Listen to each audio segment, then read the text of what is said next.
This shit more than a game.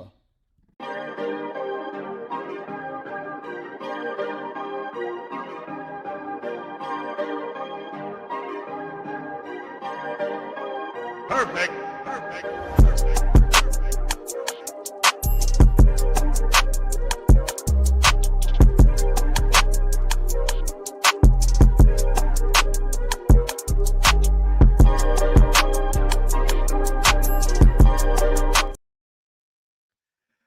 The New England Patriots are back in the AFC Championship game. Some fan bases just have all the fun. But I'm old enough to remember that last season, the New England Patriots were 4-13.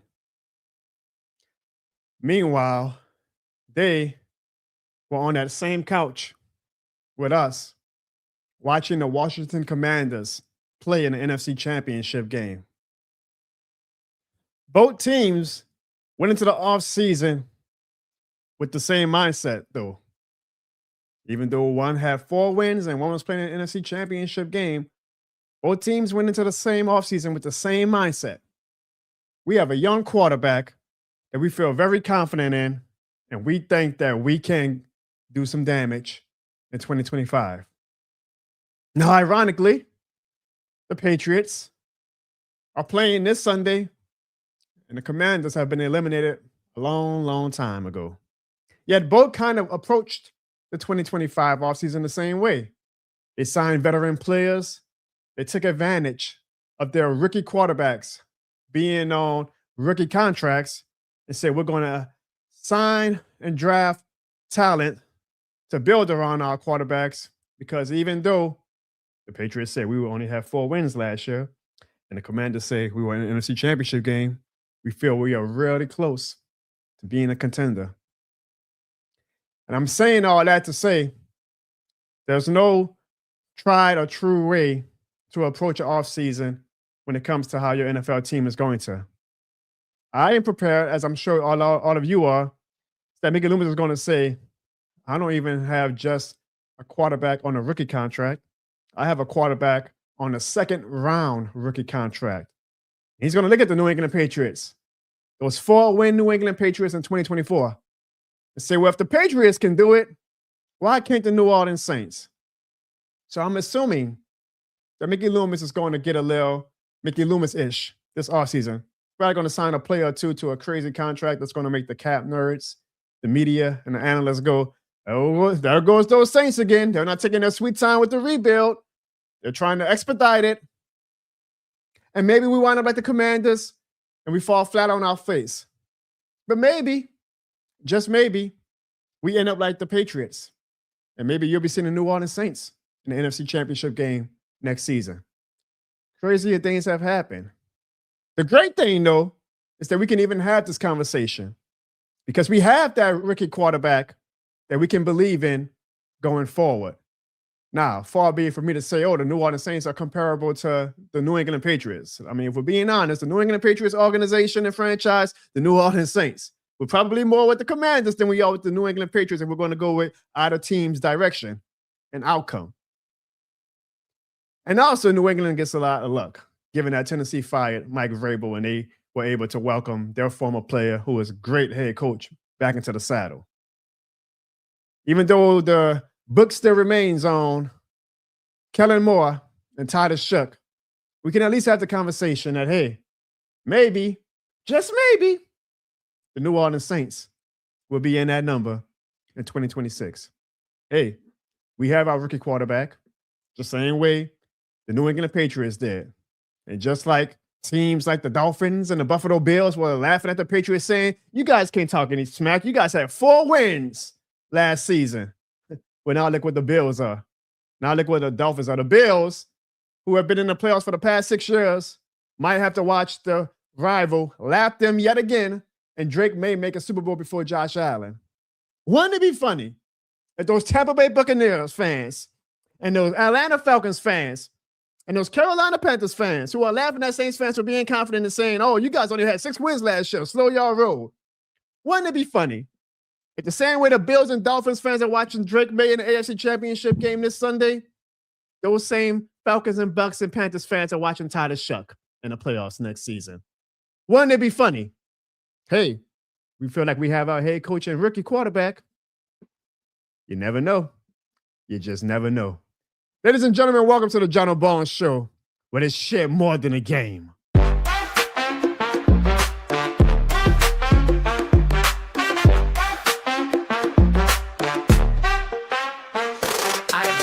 From the stands, I'm invested. Every loss served like a lesson, we tested. Front porch talk turn to Sunday confessions. From dome to the block, it's all one connection. From Eric to Drew, Alvin to Cam, talk down on my squad. Boy, I be damned. I rap for the ones that never got fame, still yelling loud. This shit more than a game. Cause y'all know why? This shit more than a game. It ain't no lie. This shit more than a game. You know that's right. This shit more than a game. And y'all know why? This shit more than a game. Now I got Lil John sitting on my knee, teaching them young what it mean to believe. This bigger than scores, it's what we became. He gon' know off top, this shit more than a game. Clarissa in the back giving me all types of stress, but deep down she know the husband the best. She knows he's crazy, she know he's mean, but she know the kid 100% New Orleans. And y'all know why, this shit more than a game. It ain't no lie, this shit more than a game. You know that's right, this shit more than a game. And y'all know why, this shit more than a game.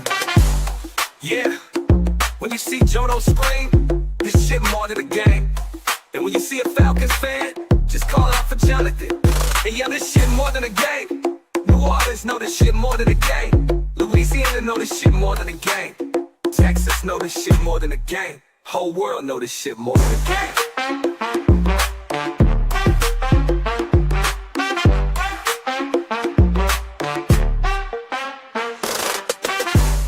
Y'all know why? This shit more than a game. Y'all know how we got to start off every John the Bones Show. Please leave a this shit more than a game in the chat right now.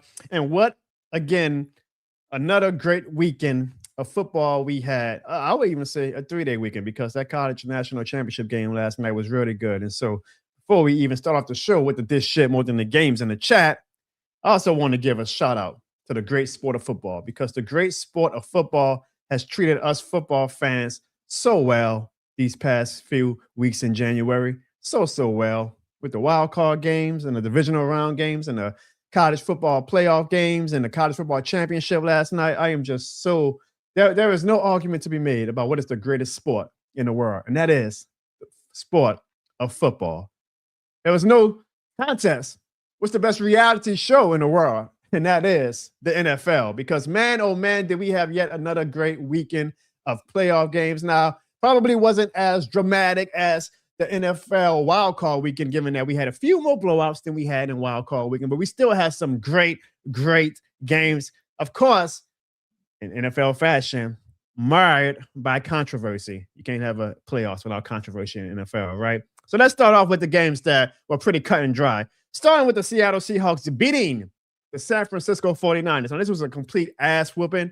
The 49ers, we all kind of figured, we all said it on our show last week, that they're banged up. You know, it was even pretty miraculous that the 49ers were in that spot. And the Seahawks came out on fire with a guy we all know very well, right? Rashid Shaheed started off the game with a 99-yard return for a touchdown, and they never looked back. Actually, the Seahawks did not need to score a single point after that return touchdown, and they still would have won because the 49ers only went on to score 6 points the rest of the game. The Seattle Seahawks look like a juggernaut. They have fresh legs. They have one of the best home field advantages in the NFL. It seems like even though they may not have the star appeal to the general and casual audience, you know, I don't think many people who aren't diehard NFL fans know Kenneth Walker or Sam Darnold or Rashid Shaheed or players like that the way we obviously know them, right? But I guess they're going to make themselves some names famous this weekend, because the Seahawks probably are everybody's universal pick as the team to beat, not only in the NFC, but in the NFL right now, period. It seems like the Seahawks are the team to beat, and the 49ers got that rude awakening on Saturday when they went to Seattle and ran into an absolute avalanche. Still a good season by the 49ers, but you got to wonder, you know, the 49ers have been in contention for the past 7-8 years. At some point, does that window finally close? Does the 49ers finally need to have a year or two where they have to reset? I don't know. I have a lot of confidence in Kyle Shanahan. I mean, you still got Nick Bosa, even though he's had a lot of injury history as one of your core players in Fred Warner. But do you all feel like the 49ers window is finally coming to a close, or do we still have to deal with that 49ers cloud above the NFC for the next few years? I don't know, but it seems like there could be a chance, just given how the NFL works, apparently, that the old guard is finally coming to a close with some of these teams that have been constant contenders the past few seasons, and a new guard is coming. And we see that this upcoming weekend with teams like, I can't believe I'm saying this, but the Patriots again, even though it's crazy to say that the Patriots are the new guard, but the Broncos, the Seahawks again, like familiar franchises that the Saints aspire to be like, those type of franchises that their down years are short and few. And then you see the teams like the Seahawks and the Patriots back in the Super playoff conference championships, and you're like, God damn, it must be nice to be a fan of those franchises, right? Have a down year every now and then, but I mean, good Lord, I couldn't even make a goddamn play the gumbo, and the Patriots were back contending for Super Bowls again. Some fan bases have all the fun. The next game we're going to talk about is those Patriots against the Texans. And I told y'all last week how high I was on the Houston Texans, but we all said their downfall would be what their downfall ended up being. That is CJ Stroud. We say, CJ Stroud, you don't have to be Superman. All you got to do is play average football and don't turn the ball over. And what does CJ Stroud do? He throws 4 interceptions in the first half. The Patriots defense said, we hear y'all talking about the Seahawks defense. We hear y'all talking about the Texans defense. We hear y'all talking about the Broncos defense. Y'all might want to put some respect on our name. And this might be crazy to say out loud, but I still think the Patriots can go into this Sunday with a chip on their shoulder because, you know, the Patriots are continuing to win, and yet we're not really talking about them. We're talking about, oh, man, CJ Stroud had a bad game. Oh, man, Justin Herbert had a bad game. And instead of giving credit to the Patriots defenses, we're kind of like hopping on CJ Stroud and Justin Herbert. And now the main storyline for this upcoming Sunday is obviously going to be the Broncos quarterback situation. The Patriots are probably saying, hey, man, if y'all want to keep putting your head down and not focusing on what we're doing here in New England, so be it. But don't be surprised when on Sunday night we're like, God damn, the Patriots are back in the Super Bowl again. Because the Patriots look real good, and they're making a lot of quarterbacks' lives miserable. As far as the Houston Texans, they have a big decision to make, because I never thought I would say this, but Bryce Young has a better argument for a contract extension than CJ Stroud. Are we living in the timeline where CJ Stroud peaked his rookie year while Bryce Young continues to ascend? Because Bryce Young had a much better year than CJ Stroud this season. And Bryce Young had a much better playoff performance than CJ Stroud's 2 playoff performances this past playoff. So we got to ask ourselves this question about CJ Stroud. You know, Texans need to ask them tough questions too, because they have a Super Bowl made defense. The Texans defense did not disappoint on Sunday. They looked as legit as we thought they would. They had 4 turnovers that they forced on their own damn selves. They did everything that they needed to do to try to get to the AFC Championship game. And somehow, some way, in a funny, cruel way the NFL works, CJ Stroud is winding up now being the downfall to the Houston Texans. The Texans have a very, very big decision to make this offseason. Do you believe that CJ Stroud is capable of being fixed, or has he reached his peak and that he is now going to be a detriment to y'all Super Bowl contender dreams going forward? And then, well, I'm glad he only picks and chooses when he wants to come on the show, but y'all, I'm going to be real. I know we got some familiar faces, people in this chat who are true to the John O'Bourne Show and not new to the John O'Bourne Show. I mean, there's only so much trash talk at this point we can do when Sean comes back on the show. Like, I mean, we got to be honest with ourselves, y'all. Like, we can, you know, go dig into our bag about finding some way to diss the Rams, but the Rams continue to make us look silly because they continue to find themselves in out of the divisional round or now the conference championship. And when they have down years, their down years are far and few. You know, unlike the Saints, where we haven't made the playoffs in my 5 years of doing content, the Rams, I think, only had 1 year where they were down and out. And every year after that, they are back in the playoffs. At minimum, they are in the divisional round. This season, they are in the NFC Championship game. There was only so much trash talk we can do to Sean and the Rams fans. Like, they are, what I hate to say out loud, a model franchise of what we and a lot of NFC teams should aspire to be. And we can talk about, oh, you know, we all thought, oh, y'all had y'all Super Bowl moment, and now the bill is due, and that y'all overpaying and overtrading. They seem to find a way to make it work. They seem to find a way to make it work.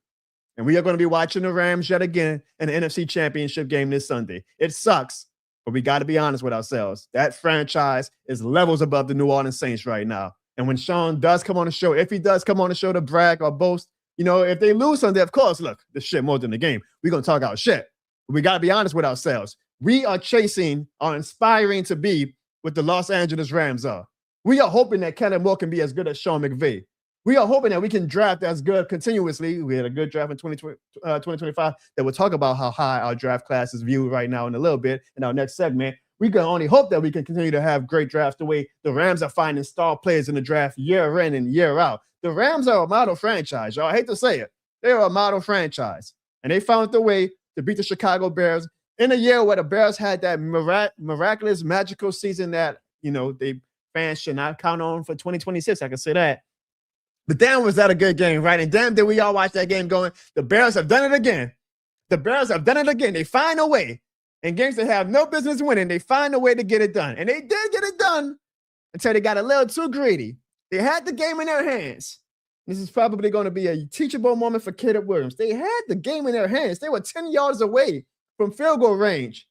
And it seems like this is like, to me, a detriment to Ben Johnson and Caleb Williams. They get greedy, man. Like, they play with this recklessness sometimes that you're like, look, I understand. I appreciate that they are who they are. Like, we're going to go for it on 4th down all the time. We're going to be aggressive. We're always going to, not go by the rule book, and we're going to, do our own damn way. And that's fine. That's fine. But sometimes you got to dial it back and look at the context of the situation. And that's the same thing that happens why Detroit has not gotten to the Super Bowl in their years of contending. It's a Dan Campbell, Ben Johnson tree, I guess. Like, y'all, I appreciate that y'all are aggressive, and that's the way y'all want y'all teams to be. But sometimes dial it back.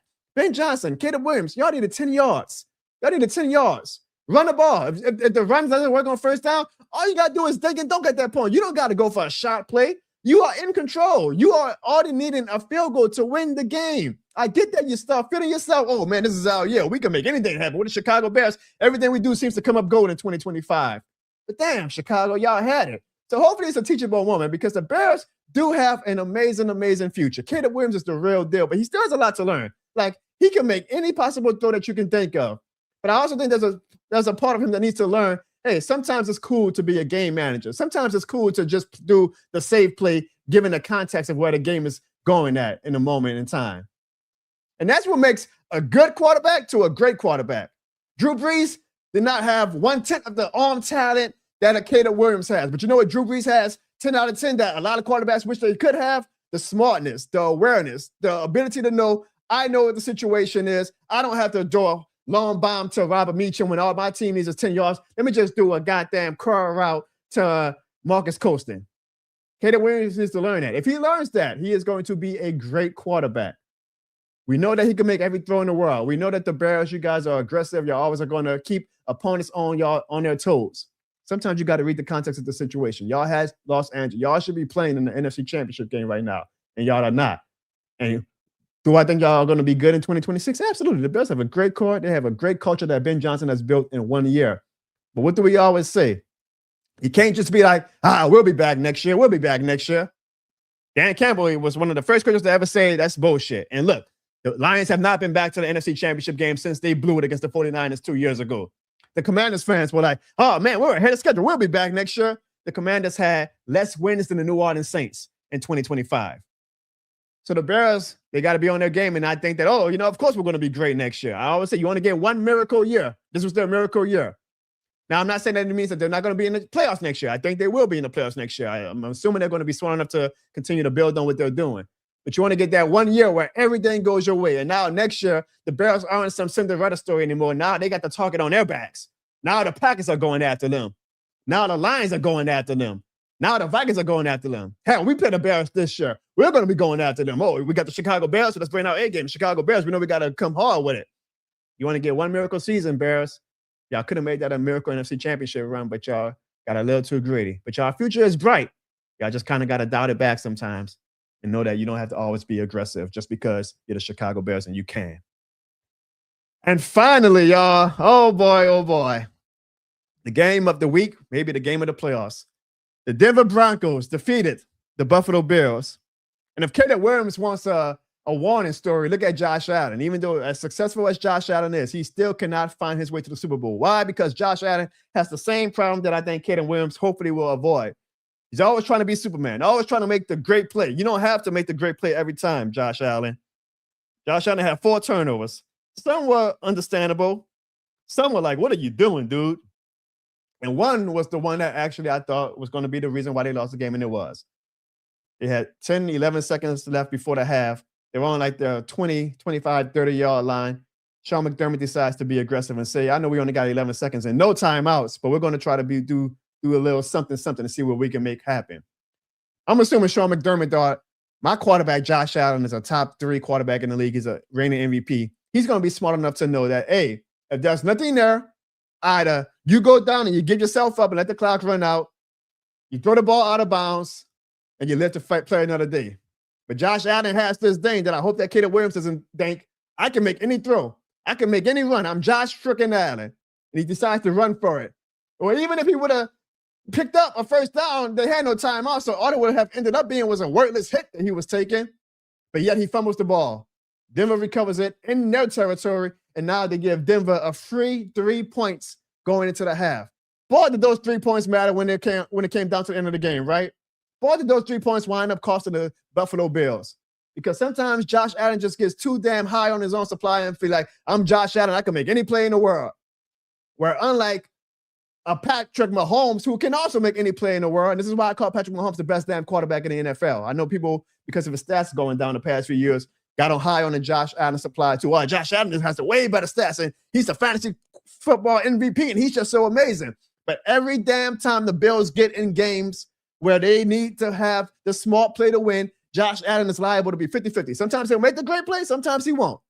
But he should be at the point in his career where he knows, I don't need to be Superman every goddamn play. That's the difference between the elite quarterbacks and the really, really good quarterbacks. And the media coddles Josh Allen sometimes. If y'all on social media right now, there's a whole discourse on how the media treats people like Lamar Jackson versus when Josh Allen has a 4 turnover game. Hell, we just went off on C.J. Stroud for having 4 turnovers in his game, whereas Josh Allen, the media was like, oh, tough on Josh Allen. Boy, we felt so bad for Josh Allen. But Josh Allen had 4 turnovers. Josh Allen's hands are not clean. His hands are dirty in a part of why the Bills cannot get over that goddamn hump. And I know what the Bills fans are going to say, and I got mad love for the Bills fans. Y'all know I was cheering for the Bills for the past few seasons to go while my New Orleans Saints are down in the gutter. They always have a reason on why, the world is out to get the Buffalo Bills. And I might sound hypocritical here because Lord knows we New Orleans Saints fans, and by the way, y'all, I hate to bring up bad memories, but today is the 7-year or 8-year anniversary, I believe, of the no call. But Lord knows we know how it feels to feel like the referees are gypping you out of your own damn fate. And the Buffalo Bills feel the same way yet again. They feel like, once again, even though Josh Allen had 4 turnovers and they didn't play their best game, it's the referee's fault that they are not going to the AFC Championship game because of a controversial no catch by former Saint legend Brandon Cooks. So that is what I want to ask you guys about this infamous catch or no catch, y'all. Was it a catch by Brandon Cooks? Did the Buffalo Bills, was all this just for naught? Like, yeah, we know Josh Allen had 4 turnovers, but it shouldn't have mattered, John, because you always say about the 2018 NFC Championship game, nothing matters about what happened up until the point of the no call, because the no call was the way to get to the NFC to the Super Bowl. Bills fans could argue, no, John, you're doing the same bullshit that you do accuse other fans of doing. Who cares about the 4 turnovers Josh Allen had? He made the throw to Brandon Cooks that should have been a catch, and we would have been kicking a game-winning field goal. But was it really a catch? Was it really a catch, y'all? I want to know from you guys, did the Buffalo Bills get gypped, or do you guys think that the referees made the right call? I know you guys probably have seen this play 1,000 times since this weekend, but hell, 1,001 times isn't going to hurt anybody. Here is the infamous play from this Saturday night. As you see, Brandon Cooks seems to have the ball. Oh, no, the Denver Broncos cornerback comes up with it. Okay, was Brandon Cooks down? We can't really see from that angle. And when he gets down, it looks like the Broncos player has control of the ball. Okay, we could go in real slow motion. Cooks has it. He has it up. He's going to cover. Oh, I think right there, the Broncos player has it.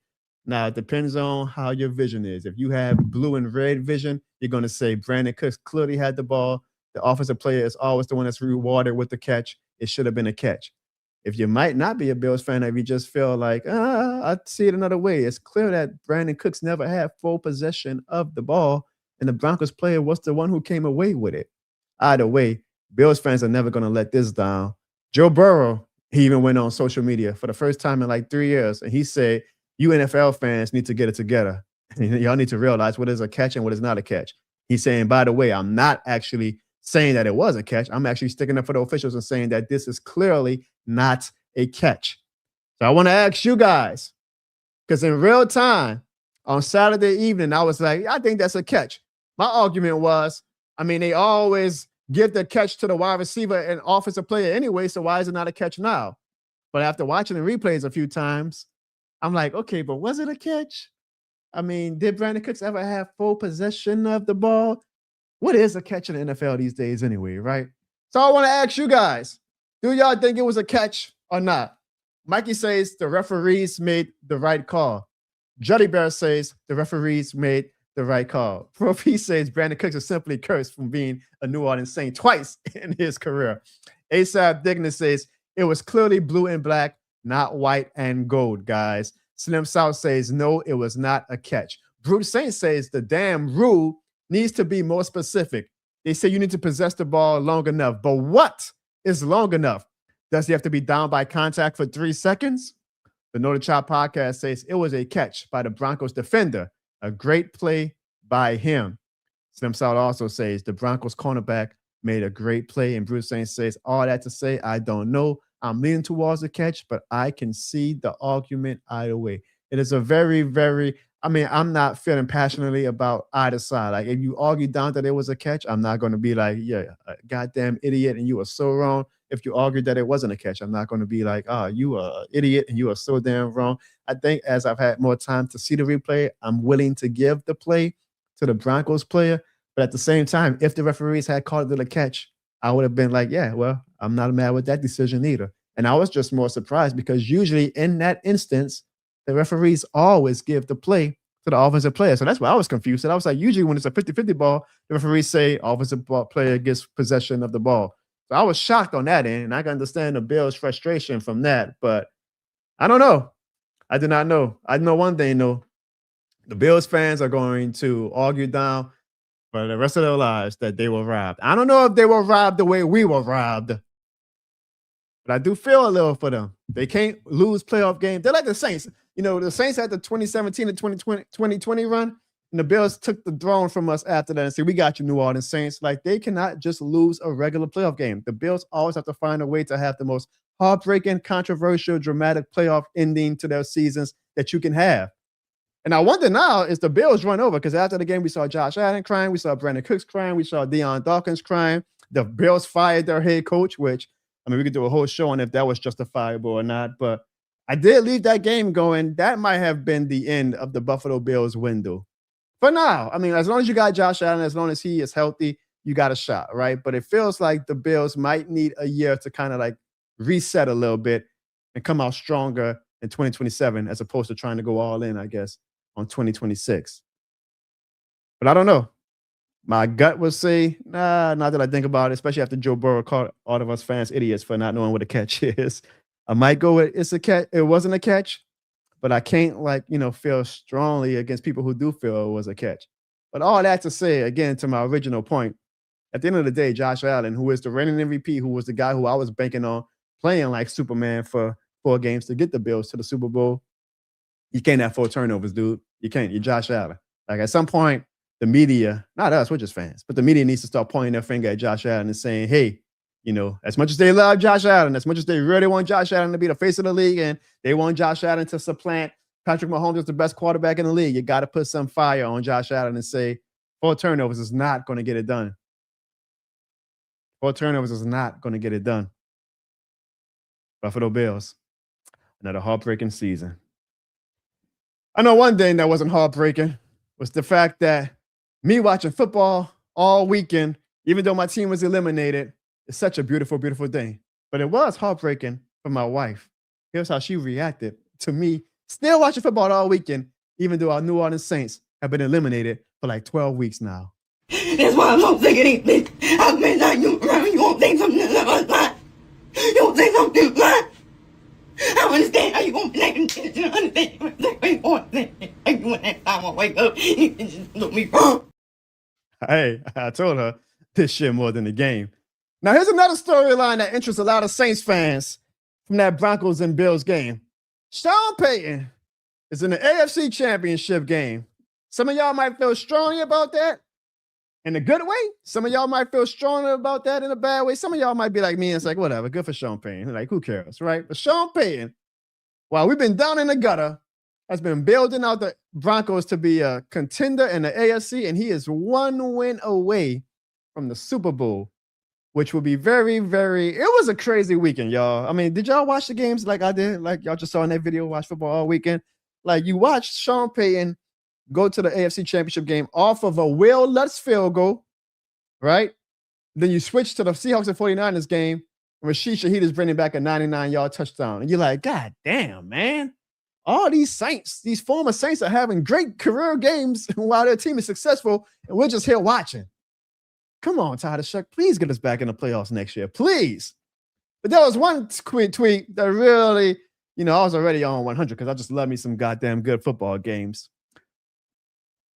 Tom Pelissero, who I love, by the way, but he tweeted after that game, Sean Payton getting 2 tight pass interference calls on a potential game-winning playoff drive.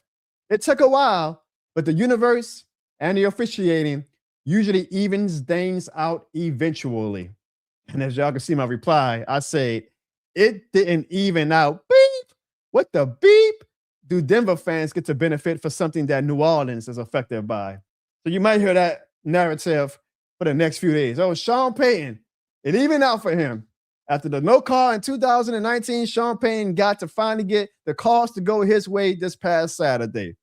And I was mad because he did. He got every single call went Sean Payton and the Broncos' way on Saturday evening. And I was like, we never got that good luck in New Orleans. The referees hated Sean Payton when he was wearing black and gold. But now that he's wearing blue and orange, every single call like that catch or no catch went Sean Payton's way. Every pass interference that was ticky-tack went Sean Payton's way. Every pass interference that was not called against the Broncos went Sean Payton's way. Yeah, if that was the New Orleans Saints, every single one of those calls would have been reversed. So I don't need Tom Pelissero talking about some goddamn, this is evening out the universe, and now Sean Payton and the referees are all back in a full circle moment, and it all evened out. Even out my ass. You know when it's going to even out? When the New Orleans Saints are the beneficiaries of a no call. Or when the New Orleans Saints are the beneficiary of a 50-50 call that goes our way. When the New Orleans Saints are back in the NFC Championship game. When the New Orleans Saints are in the Super Bowl and the referees are calling shit our way. That's when it even out. I don't hear about no goddamn it even out because Sean Payton was benefactory of it this past Saturday. Good for him. He was as affected by the no call as we were, but that shit does not even out until it evens out for New Orleans. Until that shit evens out for New Orleans. What the hell do I look like talking about this shit is even out because the Broncos fans get to watch their team in the AFC Championship game this weekend? Hell with that. Don't let the media fool y'all. Y'all know not let the media fix that crazy ass narrative that it all evens out now because Sean Payton got the calls this past Saturday. Bump that. It ain't gonna even out till it evens out for New Orleans. And I'll call out any national reporter that cries that bullshit. Talking about it evens out. Evens out my nuts. Evens out when New Orleans Saints are back in the NFC Championship game because a call went our way. Or the referees kept their flag in their bag for a call that should not have gone our way. That's when it evens out. That shit gets me mad just thinking about it right now, man. I already have to watch the replay of the no call all day on social media, y'all. Hey, y'all, it's an 8-year anniversary of the no call. Y'all remember when Drew Brees drew a pass to I'm drawing a blank. What's his name? I'm drawing a blank. Wow, either way. He drew the pass. We should have been in the goddamn Super Bowl. We should have been in the goddamn Super Bowl. I'm seeing that replay all day today, and that shit still hurts me to this day, man. We should have 2 Super Bowls to our name. We should have 2 Super Bowls to our name, but we got the national media talking about it evens out for New Orleans. I mean, it evens out for the Broncos. Let's hear a word from one of our sponsors. I'm getting discombobulated just thinking about it. Here's a gift just for you for being a fan. Are you going to a sports game or a concert or any major event? Well, buy your tickets from SeatGeek and use the promo code JONO at checkout, and you can receive $20 off your purchase over $50. That's $20 off your purchase. What are you waiting for? You know this shit more than the game, man. Tommy Lee Lewis, that's what the hell it was, man. I'm discombobulated. It just pissed me off, man. Talking about the universe has a funny way of evening out. Oh, well, I'm glad Denver's getting to celebrate the fact that we got screwed and it evened out for Denver. I'm glad that they got to benefit from us getting screwed in 2019. Let me get to some of y'all comments. Bruce Saint says, whoop-de-doo, I will always call out officials ruining everything. Take that even out and shove it up your poop chew. Call shit consistently and I'll stop complaining. Pro P says, y'all got gifted one. I'm assuming he's talking about the 2009 season, which is one of the dumbest narratives that Falcons fans or opposing fans are always using trash talk. Like, oh, because the NFL felt bad for y'all and wanted to reward y'all after a natural disaster. They waited 3 years after the natural disaster to reward y'all. Instead of, doing a logical thing and rewarding you in 2006, they waited till 2009 to reward y'all and gift y'all a Super Bowl. That narrative makes no goddamn sense. And that's the stupidest trash talk you can use, Pro P.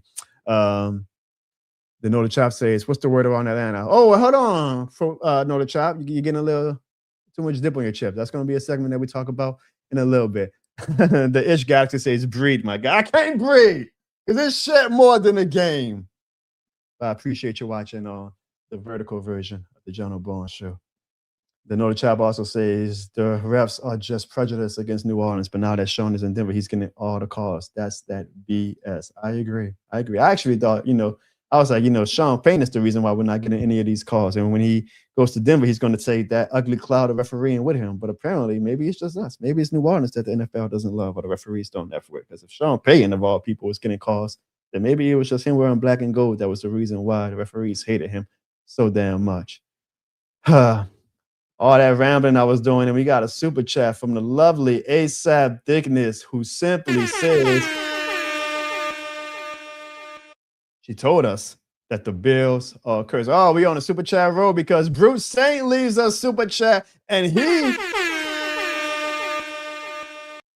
Here you go, John. Sorry you had to. I'm sorry that we all had to relive that, But I appreciate that. Money always makes me feel better about anything whenever I'm going to do something. But just know that every super chat we get, we invest right back into the show. And it's funny because ASAP and Bruce Saint left super chats, and guess who was the ones who made the "this shit more than a thanks" banner last week? Oh, y'all know who I am talking about. I am talking about, of course, Bruce Saint and ASAP Thickness. So to Bruce Saint and to ASAP Thickness last week, to Bruce Saint and to ASAP Thickness this week, this shit more than a thanks.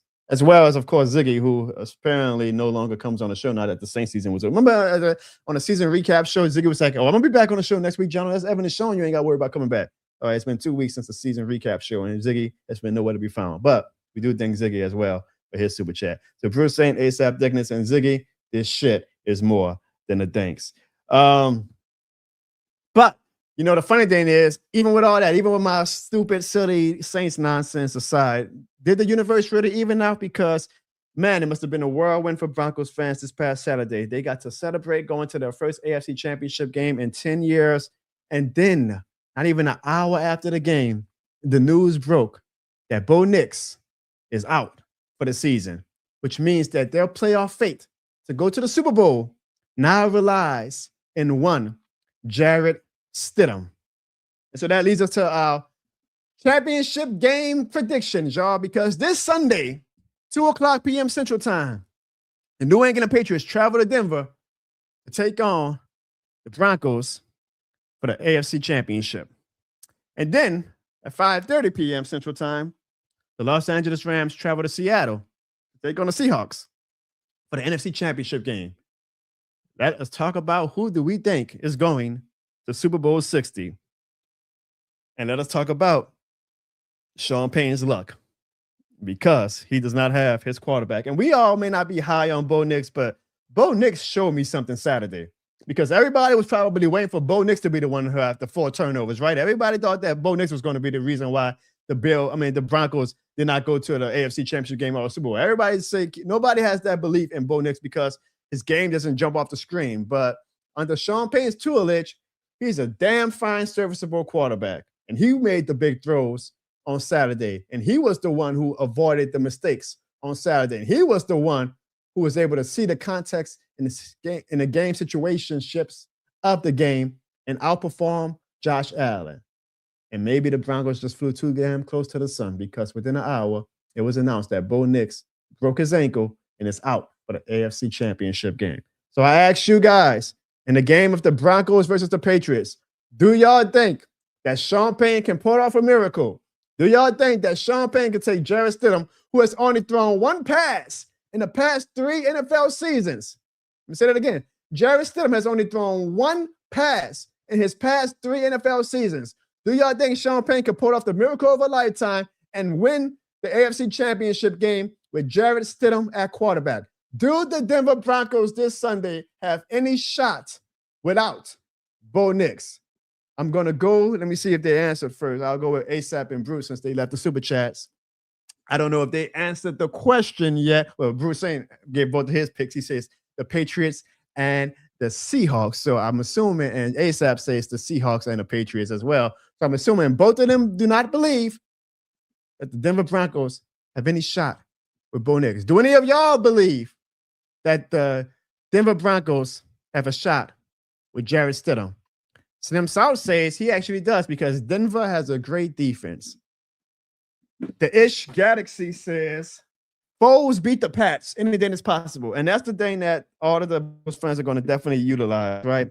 And use to cope, I guess, is the Nick Foles story. Well, if the Eagles could do it with Nick Foles, here is where I'm going to have to be a bit of a Debbie Downer on that, the Ish Galaxy, because Nick Foles had a lot of experience and a lot more passes thrown those past few seasons than what Jarrett Stidham has had. And Nick Foles did not get his first start in the NFC Championship game. Remember, Carson Wentz got hurt in December. So the Eagles essentially had a good month of games where Nick Foles was able to get comfortable before they made their playoff run. This is an apples and oranges comparison, in my opinion. I saw even Nick Foles tried to pick up the Broncos fans and say, hey, y'all, if I could do it, you never know. And I get all that. But it's a completely different situation because if Nick Foles had to start his first game against that Vikings in the NFC Championship game, maybe the history would look a lot different right now. But Jarrett Stidham did not get a month of games to get comfortable before starting the AFC Championship game. Again, Jarrett Stidham has had one pass the past 3 years, whereas Nick Foles had multiple games already started when he was named the Eagles starter when Carson Wentz went down. So I know that everybody's going to use that. You're going to hear that comparison all week. You're going to hear it all Sunday. Nick Foles, apples and oranges. Because I don't think we've ever had a situation where a quarterback, his first pass of the season is going to be starting in the AFC Championship game. I understand why fans are going to go to that Nick Foles comparison. I understand why the Broncos fans are going to try to find anything to have hope in. But I would say have hope in this. And I've said this a million times. Sean Payton can make me look good at quarterback. If there's any coach who I think is made for this situation, I do believe it's Sean Payton.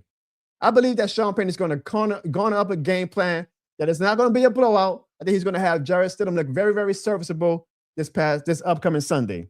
If there was any coach, I'm talking over Kyle Shanahan, I'm talking over Sean McVay, I'm talking over Ben Johnson, I'm talking over Kellen Moore. If there was any coach who I would want in this type of situation, this doomsday scenario, it is Sean Payton.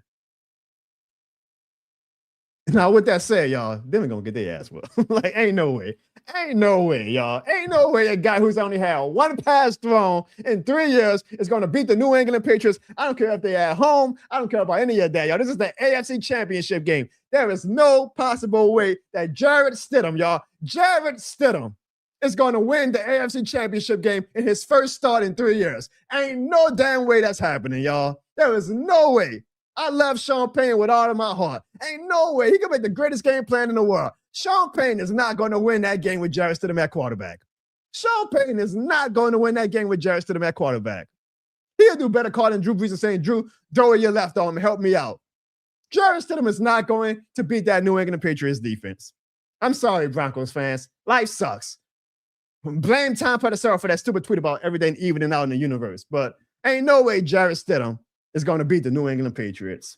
I'm sorry. Now, maybe not a blowout, like I said. You know, I think Sean Payton is good enough to make it a competitive game, and that Broncos defense is going to have to really carry the load. The only way I can see the Broncos winning is if their defense says, okay, we're going to score 2 touchdowns this game. We're going to get a block punt, a block field goal. We are going to carry this team to the Super Bowl. You cannot tell me. And if I'm wrong, because I don't give a damn about being wrong, this ain't my 2 teams. If I am wrong, I already believe he's a Hall of Famer. But you cannot tell me Sean Payton is not a Hall of Famer if he doesn't take Jarrett Stidham to the goddamn Super Bowl. Sean Payton has the greatest, opportunity in the world. Because right now he's probably a fringe Hall of Famer. We all probably believe Sean Payton is a Hall of Famer already. But to the outside world, he's probably a fringe Hall of Famer. If Sean Payton can lead the Broncos to the Super Bowl with Jarrett Stidham as a starting quarterback, it will be undeniable that man is a Hall of Famer. Like, even the Falcons fans will have to say, Sean Payton is a goddamn Hall of Famer. Even the Buccaneers and Panthers fans who all hate Sean Payton will have to say Sean Payton is a Hall of Fame head coach. Now, we all already know he's a Hall of Fame head coach, Saints fans. But if Sean Payton could take Jarrett Stidham to the Super Bowl it will be undeniable that Sean Payton is a Hall of Fame head coach. I think it's already undeniable now. I mean, the Broncos, y'all, have no business being in the goddamn AFC Championship game. When Sean Payton went to the Broncos, I was like, what the hell is he doing? Why are you going to a division with Andy Reid and Patrick Mahomes? Why are you going to a team that's paying Russell Wilson like $175 million guaranteed? And as of today, 2026, do y'all want to know who the Broncos' highest paid player is? It's still Russell Wilson. And yet Sean Payton, who, by the way, let the Dolphins put up 70 on his head in his first season with the Broncos, is in the AFC Championship game. Sean Payton is already a Hall of Fame head coach. But if he takes Jarrett Stidham to the Super Bowl, it is undeniable that Sean Payton is a Hall of Fame head coach. It is undeniable. Bruce Saint says, if he wins, Sean Payton is first ballot. M. Nelson says, Stidham is going to get cooked. The Ish Galaxy says it is going to be belt to ass. ASAP says, someone say they better send us some picks for Derek Carr. I ain't mad at it. Give us a third round pick, and we're glad to give y'all the rights to Derek Carr. Pro P says, Lil Mike, make sure you join the military so you can be something your parents can be proud of because being the same. All right. Hey, I'm glad that the Falcons got a little dip on their chip, y'all, because the NFC South is going to be good next year. I'm going to tell y'all why in a little bit. The NFC South is going to be good. Watch. The John Bone show was just first, but watch how good the NFC South is going to be. Y'all going to see in a little bit what I'm talking about. ASAP also says, I'll be honest, I have no idea who the Jarrett Stidham even is. The Ish says, think these guys only practice in the stadium. So they're talking about the stadium thing. The Northern Chop says, Stidham will probably surprise a lot of people in the game, but it will not be enough. I am picking the Patriots. Bruce Saint says, May has actually been questionable in these playoffs, though. So maybe, like what Kevin Austin says, there's always a chance. Mikey believes. Hurricane Mikey says, oh, that I'm putting my 10 toes down on the Broncos are going to win this Sunday with Jarrett Stidham. It's going to be a good game, I think. It would have been a better game with Bo Nix at quarterback, but it's going to be a good game. I just do not see a world. I'm sorry. I know it's going to be a great Cinderella Disney-like story if Jarrett Stidham leads the Broncos to a win. But guess what? Life ain't Cinderellas and life ain't Disney stories. I got the New England Patriots beating the Denver Broncos to go to the Super Bowl. And it's like, goddamn. That was a fun 4 years without the Patriots. I guess it's going to rotate for the rest of our lives. Patriots, Chiefs. When the Chiefs are down, the Patriots are up. When the Patriots are down, the Chiefs are up. Some fan bases get all the fun. And for the NFC Championship game, y'all, I'm really interested in y'all picks for this. The Rams against the Seahawks. Who do y'all think is going to go to the Super Bowl out of the NFC? Now, I'm biased, and I think a lot of you all are too, besides you Falcons fans in the chat. We all hate the Rams, and we do not want to see the Rams and yet again another Super Bowl. But even if you take my bias out of it, I mean, I just think right now, the Seahawks are the best team in the NFL. I'm not saying the Seahawks are going to win a Super Bowl. But right now, the Seahawks are playing the best football out of all of the teams. And even with the bye week, it didn't do anything to stop their momentum. Hell, all it did was accelerate their momentum. I just do not see a world where the Rams can go into Seattle against that 12th man and defeat the Seattle Seahawks. And hell, I mean, look, I'll give them credit because they're finding ways to win games. But the Rams, again, I keep seeing chinks in their arm. And it's like, well, at some point, some team has to beat them, right? Maybe the Rams made me look stupid again and say, hey, we may not win sexy the past few months, but we're winning the games, gentlemen. You better put some respect on our name. And we saw how the Seahawks even beat the Rams last month. It was a kind of a miracle win thanks to that 2-point conversion that was, a once-in-a-lifetime 2-point conversion that the Seahawks were able to convert. But I just think the Seahawks, with that home field advantage, I think the Rams story comes to an end this Sunday. But what about y'all? Do y'all think it's going to be the Seahawks or the Rams? ASAP Dignan says the Seahawks for sure. She's just like Ziggy. She wants Rashid Shaheed to get a ring. Will says the Seahawks. Slim South says the Seahawks. The Ish says life is a Disney movie. You married, ain't you? Yeah, that's exactly why it's not a Disney movie. You do marriage life. You ask me if it's a. I'm joking. I hope my wife didn't hear that. I'm joking, baby. I love you. You're right. Life is a Disney movie. The Northern Chop says the Seahawks over them spams. Mikey says he has the Seahawks because the Rams have been playing. Bruce Saint says this is a tough one, but I feel like the Seahawks are peaking at the right time. So it seems like, and I think that a lot of America is going to agree, the favorites of what everybody thinks is going to be the Super Bowl will be the Seattle Seahawks versus the New England Patriots. A rematch of the classic Seahawks and Patriots game we got a few years ago when all the Seahawks needed to do was run Marshawn Lynch on that 1 yard line.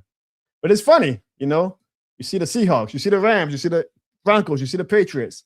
All of these teams have won a Super Bowl since the Saints won in 2009. And all of these teams have been back to the AFC and NFC Championship game and now possibly Super Bowl before the New Orleans Saints. That's why I keep saying, man, some fan bases just have all the fun. You know, we are still chasing that high from 2009, whereas Patriots and Broncos and Rams and Seahawks fans, they have a few years where maybe they're down in the gutter, but they're back at it. It's just not fair, man. The NFL, the F don't stand for fair. See, us and the Falcons, and hey, Falcons fans, yeah, we seem to get comfortable in that gutter sometimes. I just wish the New Orleans Saints at least would feel like, hey, man, we ain't trying to be comfortable or content in this gutter. We trying to be like the Patriots and the Broncos and the Rams and the Seahawks, where even if we are in the gutter for a little bit, it's a cameo. It's not a starring role. We are having a cameo in the gutter. You're going to see us back in that goddamn starring role of prosperity in a few years. Patriots, the Broncos, the Rams, and the Seahawks say, we'll give y'all maybe a year or two where we down in the dumps. But y'all damn well better believe we're going to be back contending in a few years. And now, look, those 4 teams, 2 of them will be back in the Super Bowl this Sunday. Hopefully we get a good slate of games, y'all. Hopefully the Rams don't go. And hopefully our New Orleans Saints will be back in this position next season.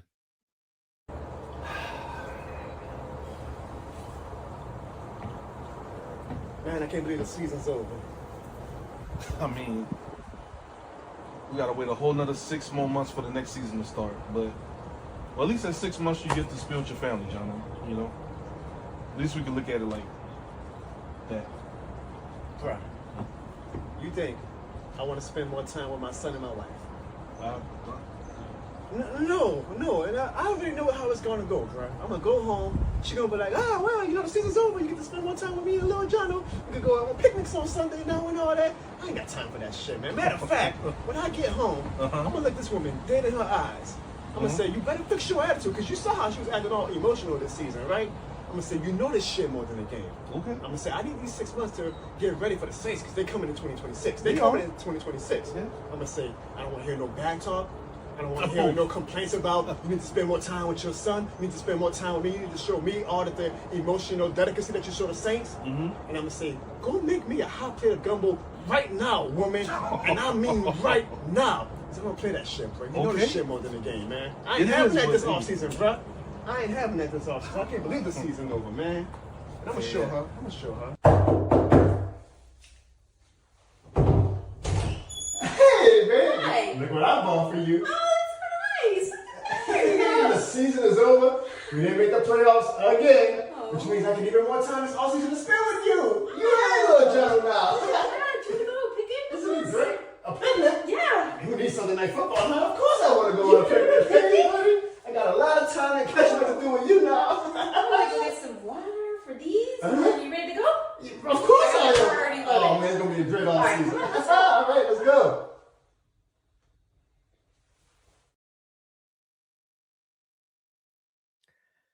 One fan base who might feel like it's a great offseason already is the Atlanta Falcons, because you guys, the Atlanta Falcons have a head coach, and that head coach is Kevin Stefanski. It was announced this past weekend that Kevin Stefanski will be the new head coach of the Atlanta Falcons. So, Saints fans, and we got some Falcons fans in the chat already talking big shit. How do y'all feel about this move? Are you guys a little worried or maybe even impressed with the fact that Kevin Stefanski is now the Atlanta Falcons head coach? I'm going to be honest. I think Kevin Stefanski is a good head coach. I really do. I think Kevin Stefanski is a good head coach. I don't think you win Coach of the Year twice in Cleveland without being at least, at minimum, a solid head coach. So now we have the Matt Ryan and Kevin Stefanski era in Atlanta, because also Matt Ryan was named this new position that the Falcons created out of thin air, the president of football. So Kevin Stefanski's success will all lie on Matt Ryan, and Matt Ryan's success will now rely on how good of a head coach Kevin Stefanski could be during his tenure in Atlanta. It's going to be very interesting to see I mean, very interesting to see. But I'm gonna actually give the Falcons credit. I think it was a good move. I think that Kevin Stefanski, I know that he does not have a winning record overall as a head coach, but I mean, it's Cleveland. It's Cleveland. There's certain franchises that it's like, you got to give a tax to, like Robert Saleh, who was just named the head coach for the Tennessee Titans. He had a poor record in New York, but you're like, okay, but you got to give him that Jets tax because the Jets are just a bad franchise.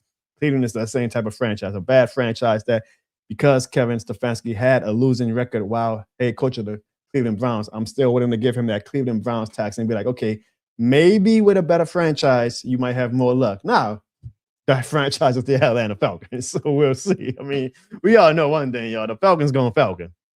Falcons going Falcon. but if I take away my Saints hate, if I take away my this shit more than the game energy, man, I think Kevin Stefanski is a solid head coach. I think at minimum, I mean, he got Cleveland to the playoffs twice. If you could get Cleveland to the playoffs, I think at minimum he could get the Atlanta Falcons to the playoffs. I think the NFC South is going to be pretty good next year. I really do. I think the only fan base that ironically might not have a lot to be super optimistic for is the Tampa Bay Buccaneers. And they do for a goddamn bad season. I mean, technically they had a bad season this year, but I'm talking about like back to reality, back into the slums, y'all go, Tampa Bay Buccaneers. I just saw Mike McDaniel announced as the new Chargers offensive coordinator. And I know Bucs fans were like hanging their hopes on Mike McDaniel becoming their offensive coordinator to feel like, oh, we have a shot again. So I'm glad that Mike McDaniels chose the Chargers over the Buccaneers. But I think Stefanski is a pretty solid hire for the Falcons. And I think Stefanski, I mean, I'm being honest, y'all. Like last year, I spoke my truth. I was like, I don't think Raheem Morris is it. I think you Falcons fans are overrating the shit out y'all talent. I don't think y'all are that good. I wind up being right about that. I think Stefanski could get Atlanta to the playoffs. Now, I still think the Saints can be better. And I'm hoping, and especially with a good offseason, the Saints will be better. But I think the NFC South is going to be a battle next year. And I think Atlanta is going to be a team that, we got to be prepared for some high-stakes games again, which is going to be great for my show, for my content, for the rivalry in general. Now, I love when the Falcons suck because it's great to joke on the Falcons. But I feel more confident, I guess, in the Falcons with Kevin Stefanski going into the 2020 season than I felt about the Falcons and Raheem Morris going into the 2025 season. That's just how I feel. How do you all feel about Kevin Stefanski being named the Atlanta Falcons head coach? Brute Saint says it is miles better than Raheem Morris. Mikey says it's a good hire, but Atlanta will suck. Pro P says, yeah, Jono, book a family vacation next year, December and January, because the Saints are not going to be it. Bruce Saint also says it's a solid hire, but they still need a quarterback. It's going to be interesting to see if Kevin Stefanski rolls with Michael Penix as his quarterback. Johnny Bear says he's a Falcons fan. I'm surprised. I thought all the Falcons fans on my show at least were going to be like, no, hell yeah, we believe in Kevin Stefanski. But Johnny Bear says, no, I am not a fan of the hire, but he will give him a shot. What choice do we have? I mean, that's what we say as fans all the time. Like, hey, what choice do we have? We got to go with what our front officers give us. The Know the Chop says Stefanski is decent, but the downfall is he is bringing his offensive coordinator from Cleveland, which the Browns offense was one of the worst in the league. Again, he's decent, but it's a bad move on his part. It says the Jets tax. LOL. Yeah, I'm telling you, it might be the Falcons tax in a little bit too. But yeah, funny thing is this. I'm actually a bit more confident about Kevin Stefanski than the Falcons' own fans, because don't let Pro P, and even though Jelly Bear says he's not confident, but don't let people like them or Archangel or all them fool y'all. There's a great divide in Atlanta right now because a lot of residents in Atlanta do not like the move. And I'm talking about a lot. Some of their more prominent fans, like comedian DC Youngfly, made a video where he just went off on the Falcons. He went off on the Falcons. One thing he said was, nobody wants this ugly boop, boop. All the boop you did to Shador. We don't want you. We don't want your ass. What the hell, Atlanta? I wonder how Falcons fans felt about that. And then this is a funny one that I saw from a guy who lives in Atlanta. A guy named Isaac Hayes, not the singer. He says, this is the dumbest boop I've ever seen from the Atlanta Falcons and Matt Ryan. No way are you guys attempting to disrespect Dion like that. LOL. So, Saints fans, if you guys aren't in the social media streets like me, essentially what those videos were and what a lot of Atlanta residents are saying is that Kevin Stefanski is a horrible move because they hated the way Kevin Stefanski coached Shador Sanders last season, and they feel like, and there's a lot of people, y'all thought the Spencer Rattler cult members were crazy. Y'all should see these Shador Sanders cult members. A lot of people thought that Kevin Stefanski was actively sabotaging Shedeur Sanders. And we all know that the Sanders family and Deion Sanders is like a god in Atlanta. So these Falcons fans are very mad that the guy who they feel like sabotaged Shedeur Sanders is now the head coach of the Atlanta Falcons. And there's a whole lot of Falcons fans on social media saying this is a horrible move. And they're mad that they didn't even get Shedeur Sanders in the first place. I'm like, good Lord, how obsessed with the Sanders family is in Atlanta. But there's a lot of outcry in Atlanta. And I'm going to be honest, I think it's stupid as hell. I'm like, good Lord, y'all give him his chance. Like, what are we doing with this? Oh, these conspiracy theories on how he's sabotaging, Shedeur. First off, Shedeur Sanders ain't y'all quarterback. So who gives a damn how he coached Shedeur Sanders, okay? Who gives a damn about the conspiracy theories? He's coaching Michael Penix. He ain't coaching Shedeur Sanders. So get that out your head. Y'all didn't draft Shedeur Sanders. He's not an Atlanta Falcon. But secondly, they're talking about some, you gotta pick a right coach for the culture, which I agree to a bit. I mean, I always say the Saints coach, I want them to be a little petty. I want them to embody the city of New Orleans. But come on, what the hell? Like, this guy was talking about some Falcons fans. We gotta protest, and I want nobody to show up to that. And first off, he ain't even a Falcons like season ticket holders. How the hell you gonna tell people don't show up to the games and your ass ain't even like a diehard fan yourself? He was like, nobody show up to the game. And I'm gonna be honest, this is where I feel like because Isaac Hayes is like one of these, social justice people, and I respect what he does. I usually agree with his politics and all that, but I let this be controversial. I mean, sometimes I'm like, the social justice warriors, I'm gonna need y'all to back away from the sports talks because you can't align both worlds. You just can't. You can't, okay? Because then it gets to these silly conversations where you shouldn't hire that coach because he treated Shedeur Sanders bad, and this is a conspiracy against that, and no, Atlanta, don't support him, man. We gotta stand up for our people. What? Man, what the hell are we talking about? Like, come on, man. Like the cap in that shit, that's legit. Like, protest that shit, okay? I saw the Texans player got fined for, saying, in genocide, and he got fined by the NFL for that. Support shit like that.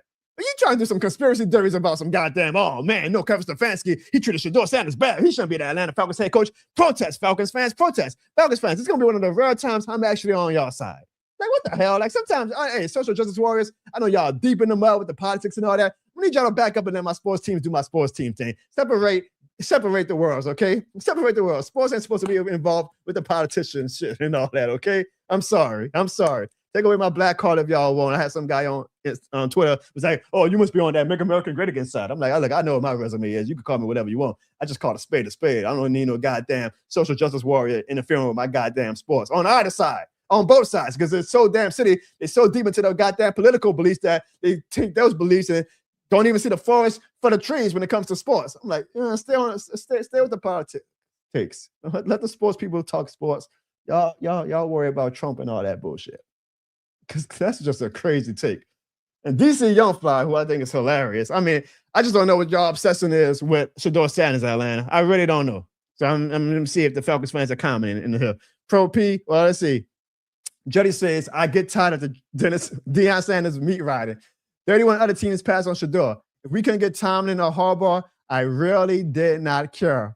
And Pro P says, that's the same people who wanted Vic over Matty Ice. Says, oh, correct. And now some people, Pro P debating that. They were like, the people who are like a little bit more, I guess, non-biased. I don't know what the word, just deep into the, the pro-black stuff or whatever, I guess. They were like, man, these are the same people who will say that Michael Vick was better than Matt Ryan, when objectively, Matt Ryan had a much better career than Matt Ryan. But I even saw somebody put, Falcons fans, if they had their way, they would have Metro Boomin be the head coach for the culture. And that was hilarious. Because I'm like, yeah, there seems to be a portion of Falcons fans that are more concerned with the culture than the actual sports building of a team.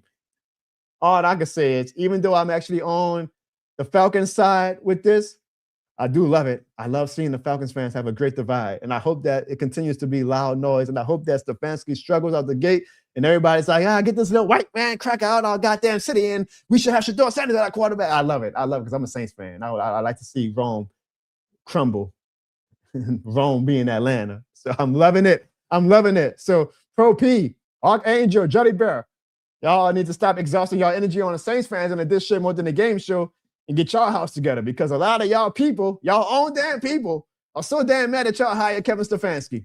And it's going to be that for a long time. These outcries from these prominent people is not going to go away.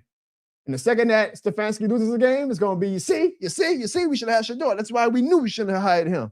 Man, Ryan don't want no black head coach. I'm loving it. Saints fans, are y'all loving it too? Jerry says, all I got to say is, thank God every day I'm not a Falcon. Bruce Saint says, geez, Louise, get off Shador's nuts. Stefanski is a respectable head coach. Again, Bruce Saint, these people are coming with like completely different agendas. And that's why I say, you got to separate.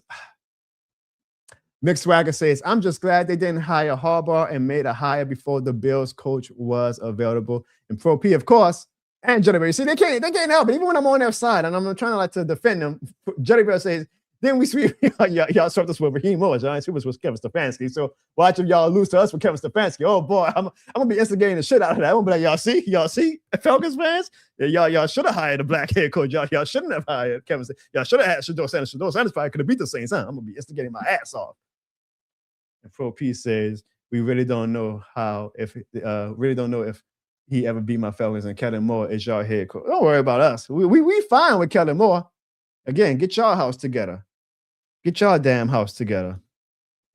But while the Falcons fans are fighting about the Kevin Stefanski hire, us Saints fans, man, we've been in ecstasy since December. We've been in ecstasy since the Chuck Mania has taken over. Because I don't know if you guys saw, but the New Orleans Saints, look at that. Oh, how those tables turn, y'all. Oh, how those tables turn. ESPN last week ranked the 2025 draft classes, and look who they had at number one. Our New Orleans Saints were ranked the number one draft class of the 2025 season.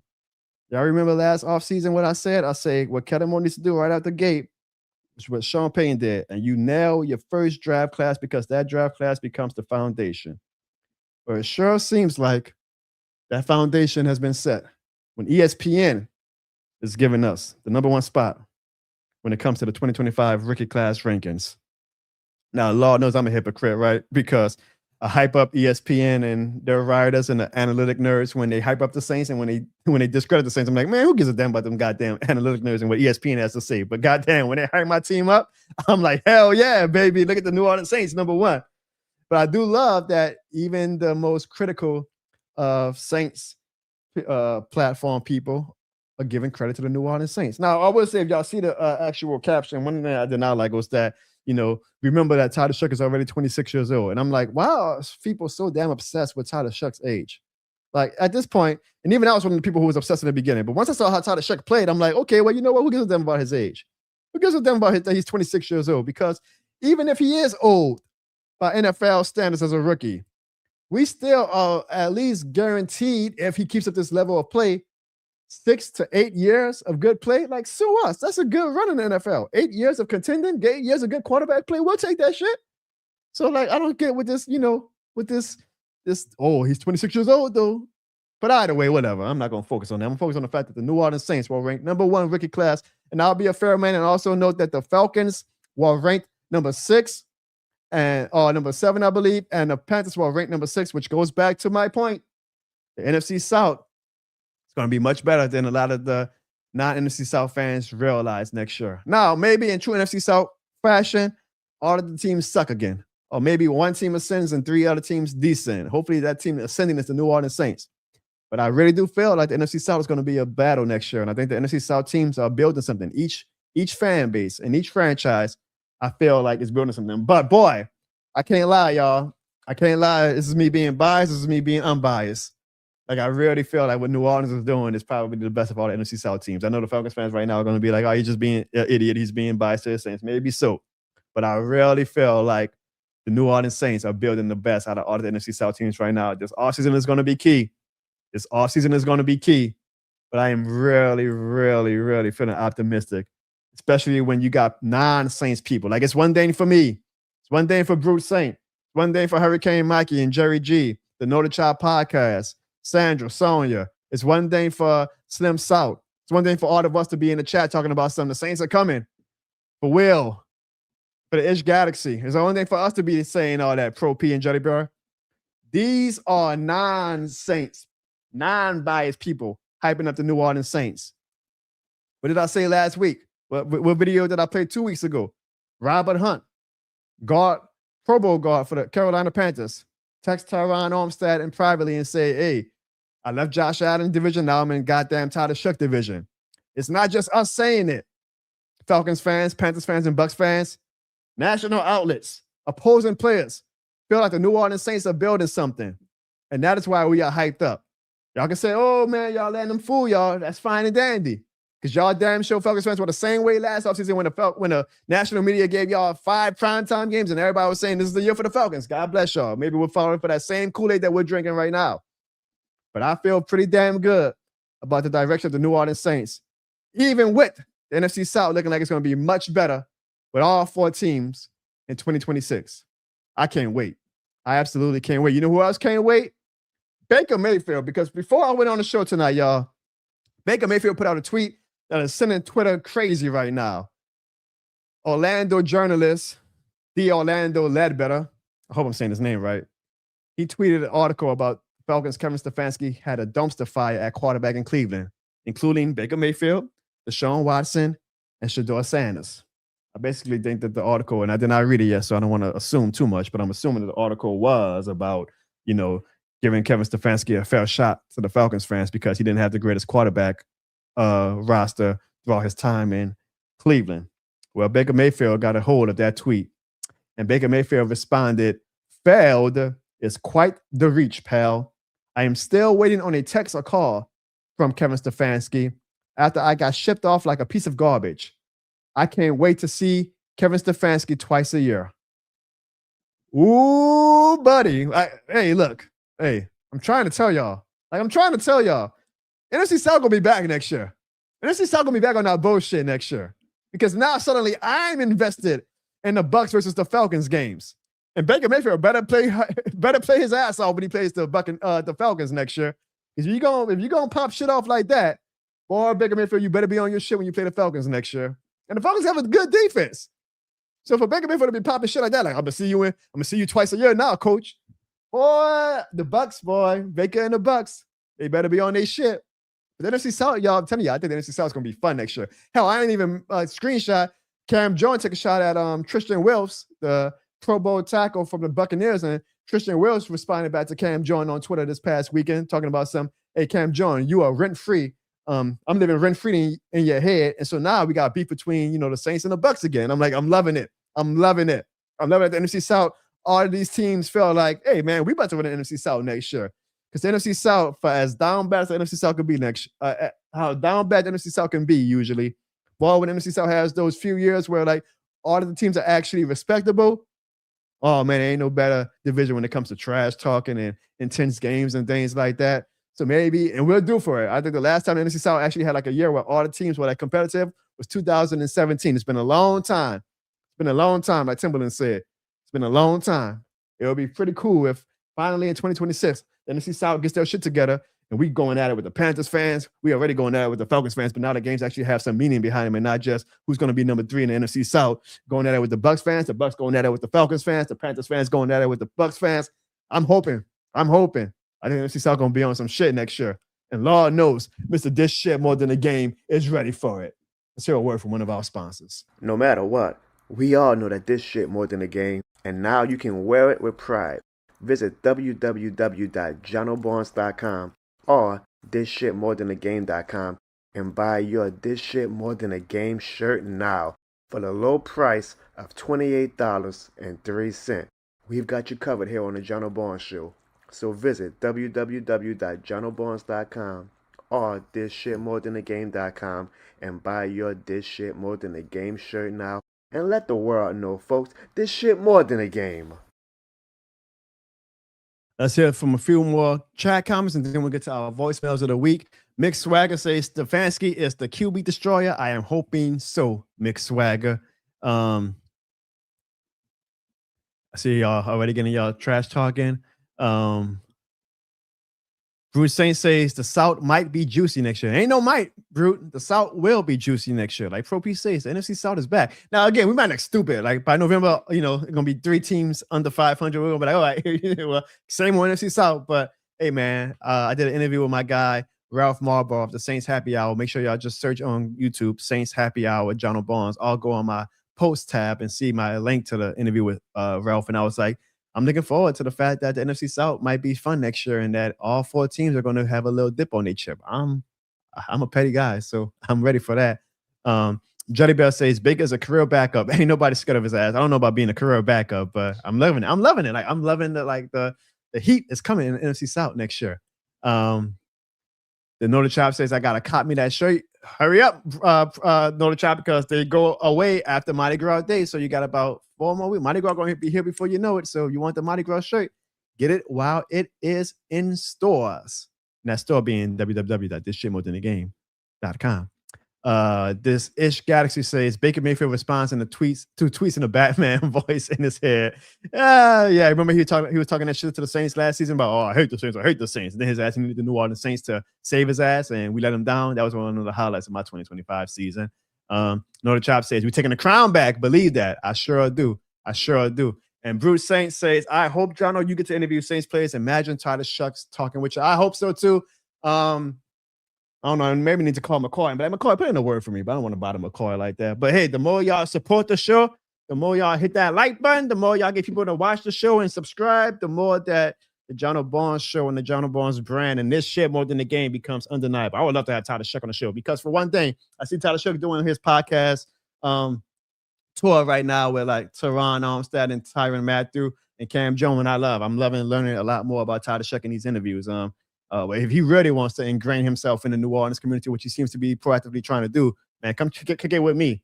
I know they got some other great Saints content creators, but I don't want to rob me of my blessing. But maybe if he goes on another Saints content creator, that'll be awesome as well. But hopefully he will not skip this shit more than the game show if he wants to, be really ingrained in the New Orleans community. And what I would do that any other show would not do is I owe him an apology face to face, and I will make that a viral moment as much as my viral video when we drafted him. So if Tyler Shuck wants a face-to-face apology from yours truly, I will give him one if he came on the John Barnes show. And that's my pitch to Tyler Shuck.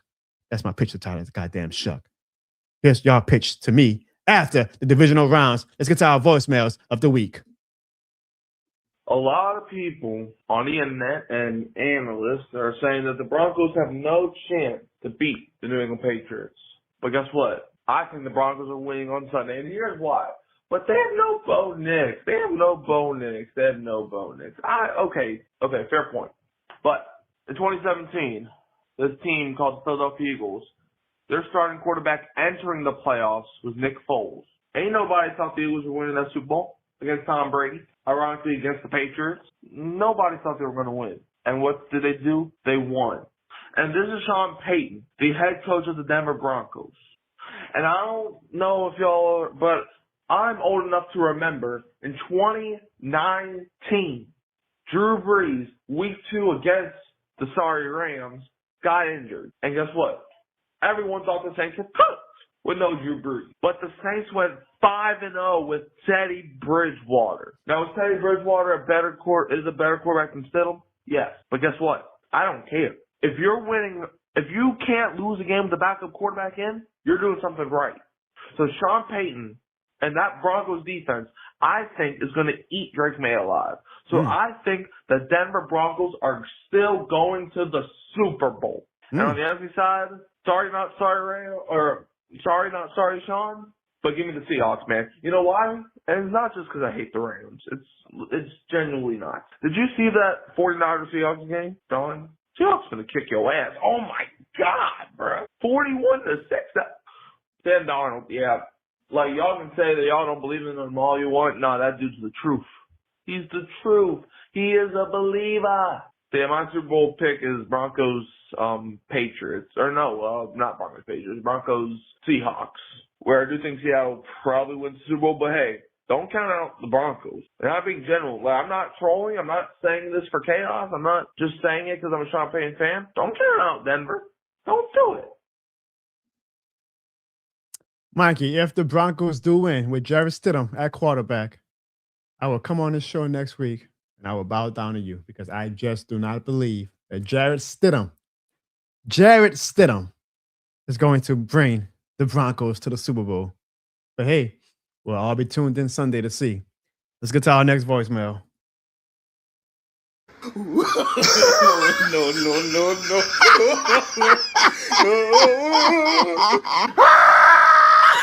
He tried it. Oh, man. I love it.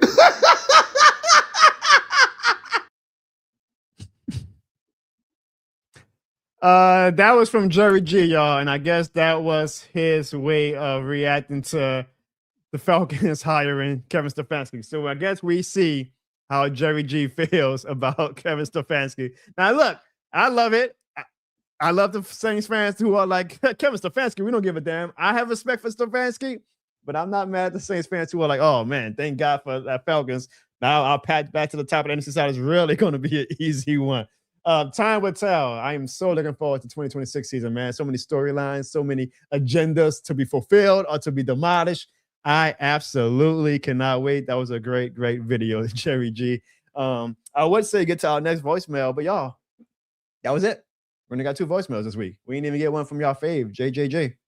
There are no more voicemails this week, so shout out to everybody who did leave a voicemail. And just know that we are leaving the voicemail hotline up for another 2 weeks, and then we're closing it for the offseason. So if you do want to get your comments in about the AFC or NFC Championship game next week, leave a voicemail or a text at 504-484-9170 because I'm only going to open up the voicemail line in the offseason for like the big weeks, like the draft week, if a big Saints free agent signing or anything happens. So this is our last 2 weeks to get y'all comments in. But thanks to Jerry and thanks to Mikey for their voicemails. Now, before we close up shop, since we haven't even reached the hour and a half mark yet. I know that y'all aren't necessarily as big of Pelicans fans as me, but there was a story that came out this past week that I think maybe even you casuals would at least have a little bit of piqued interest in. Maybe? Let me know. But it was the Pelicans are one of the teams who are showing interest in trading for Ja Morant.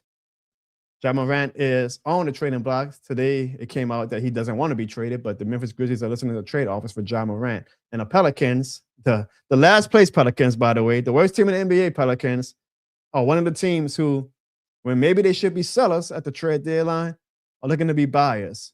So for all you Pelicans fans out there, or even if you're not a Pelicans fan, if you're a very casual fan, I need to know, if the Pelicans were to trade for Ja Morant, how would that make you feel? Would that actually make you interested in the Pelicans if you are like a very casual fan? Would a Ja Morant and Zion combination make you feel like, okay, y'all have my interest now?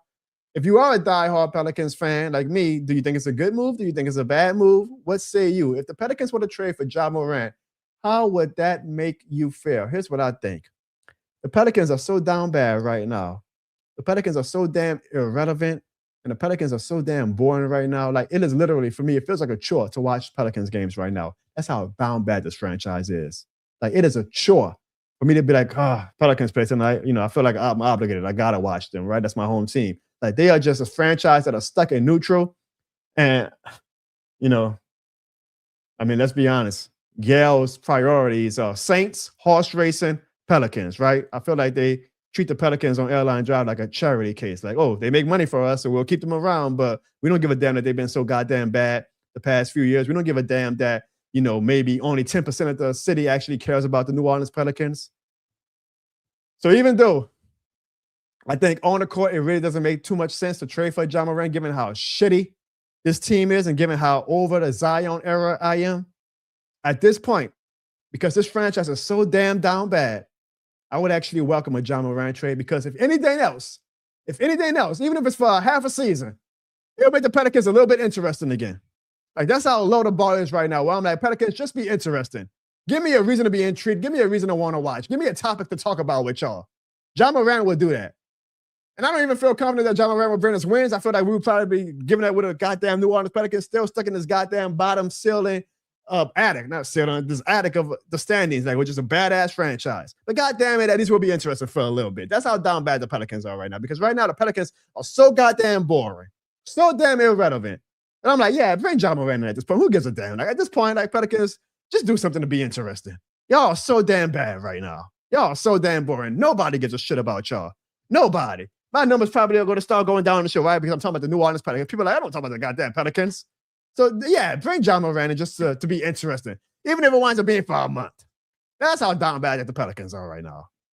I'm looking at it from an off the court perspective. Like, hey, you know what? At least Ja Morant will make it interesting for a month. And maybe for 10 games out of the 82 games, we'll have some fun with Ja and Zion. Those other 72 games is going to be down bad. But at least for 10 games, we get a little bit of highlight reels and stuff. That franchise is so down bad right now, man. I'm letting y'all know right now, I will bring the Pelicans right on the show when NFL offseason comes to a head, because there's some stuff I got to get off my chest about the goddamn New Orleans Pelicans and how down bad they are right now. And I got some inside people who I've been lucky to have networking with, who can really show you just how bad it is on Airline Drive when it comes to the Pelicans. It's crazy because we feel so damn good about our Saints. Shout out to Utah to Shuck and what they're doing, but the Pelicans are going like in the complete opposite direction. And I'm a guy who wants the New Orleans Pelicans to still be in New Orleans in 10 years. So if I got to ring a bell on how bad this goddamn franchise is being ran right now, I will. But when it comes to Ja Morant, I'm like, well, you know what? At least they'll bring some type of interest to the casual fans. It'll make somebody who doesn't give a damn about the Pelicans for at least a week say, hey, I wonder how Ja Morant is with the Pelicans. Let me tune in for a little bit. That's how down bad they are right now. That's how down bad I am about them there. That's the only thing I care about. I was like, you know, that might make it more interesting. But I ask you guys, if y'all haven't give a damn, how do y'all feel about the Pelicans? The North Chomp says, I am a diehard Pelicans fan. If we land Ja Morant, it won't fix things right away, but with Ja coming in, he is a marquee name that's going to put a lot of asses in the seat and give them a spark. Time will tell about the asses in the seat, but I do think he will give us a spark. Mick Swagger says, Ja and Zion on the same team would be so toxic, it would need his own Captain Planet episode. Yeah. I mean, those two players right now should be running the league right now. You know, the Pelicans and the Grizzlies should be the top two teams in the Western Conference. And yet, here we are in the state of our franchises. Jaden says he would do it. He would trade for Ja Morant. You got any reason why you would do it, Jaden? Slim South says the Pelicans need to trade the whole coaching staff. ASAP says, I'm a casual basketball enjoyer, but I think of y'all when I see the Pelicans. I think she's trying to be nice of saying, y'all fucking suck. I mean, for real. She's like, well, I think about y'all when I see them. So that's what I think about y'all Pelicans. Yeah, we'll see. We'll see. I don't think it's going to happen, but if it does happen, I'll just be like, well, you know what? At least the Pelicans are interesting for a little bit. So that's how I feel about it. Let me see if I get to any more comments, and then we will wrap up the show. I see Jaden asked me a question. He says, Jono, do you think Olave and the defensive end Chase Young will win the offense and defensive players of the year in 2026 seasons? Yes or no? You got to be real high off optimism and hopium to think that. So I'm going to say, I don't think I ever see a world where Chris Olave wins offensive player of the year. I like Olave. I think he's earned his new contract, but I don't think he's ever going to be good enough to get an offensive player of the year. I mean, you got to be like elite to get that award. And I don't think that he's ever going to have a year like what Michael Thomas or Puka Nacua or Cooper Kupp had when wide receivers did win the award. So I do not see a world where Chris Olave ever wins offensive player of the year. Now, Chase Young is interesting because Chase Young has the talent to be a defensive player of the year type guy. And we saw in his few games that he played this year, he had 10 sacks and he only played, how many games he played? 9, I believe, or 10. So imagine if he played the whole season. He would have had a top of the line season for a defensive end. So Chase Young can absolutely do it. And hopefully Chase Young brings that momentum from 2025 into 2026 and stays healthy. So to answer your question, Olave, probably not. Chase Young, he has a shot. But he has a lot of competition to go up against. He has to play all the games, and he has to be, that top dog that he was to close out the season. We got some more Pelicans. I'm surprised. Slim South says that he thinks that Ja is going to Miami, and Mick Swagger also says the problem with the Pelicans is they all have the talent. It just never manifests into wins. I agree with that because I always say there's a losing culture right now with the New Orleans Pelicans. They just do not know how to win games. They have talent with people like Zion and Trey Murphy, and even though he's been out for a lot of the year, Herb Jones, like that shouldn't be worst team in the league type of team. And right now we are the worst team in the league. That's because we have a losing culture. And I don't know what's going to fix it. I don't think Ja Morant fixes it, but at least Ja Morant makes it interesting for a few weeks.